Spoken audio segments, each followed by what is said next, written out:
Magandang gabi, Philippine Air Force. Alamin natin ang lagay at taya ng panahon ngayong Miyerkules, August 12, 2026. At para sa synoptic situation, kaninang alas 3 ng hapon, huling namataan si tropical storm na may international name na Nangka sa layong 2,280 km east of extreme northern Luzon, at ito'y kumikilos patungong eastward palabas ng Philippine Area of Responsibility. At southwest monsoon naman ang nakakaapekto sa Luzon na magdadala ng maulap na kalangitan na may kalat-kalat na pag-ulan, pagkulog at pagkidlat. At para sa general area forecast sa Labuag, Baguio, Angeles, Metro Manila, Lipa, Palawan ay makakaranas ng maulap na kalangitan na may kalat-kalat na pag-ulan, pagkulog at pagkidlat. At sa natitirang bahagi ng Luzon, maging sa Visayas, ay makakaranas ng bahagyang maulap hanggang sa maulap na kalangitan na may pulupulong pag-ulan, pagkulog o pagkidlat.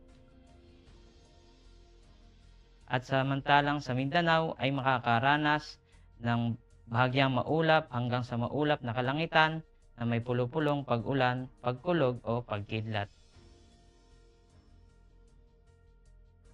At para sa 3 araw sa Metro Manila, Cavite, Lipa City, Angeles, mula Biyernes hanggang Linggo ay makakaranas ng maulap na kalangitan na may kalat-kalat na pag-ulan, pagkulog at pagkidlat.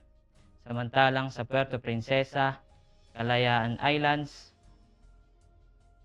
Mactan, Zamboanga, Davao, mula Biyernes hanggang Linggo ay makakaranas ng bahagyang maulap hanggang sa maulap na kalangitan na may pulupulong pag-ulan, pagkulog o pagkidlat.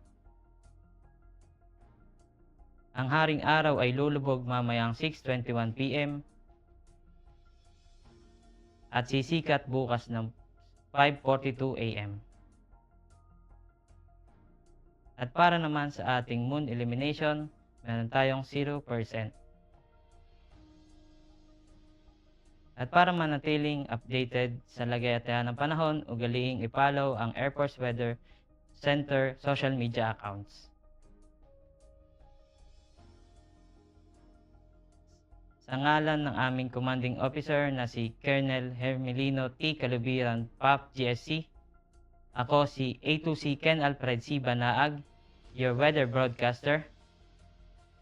Muli, magandang gabi, Philippine Air Force.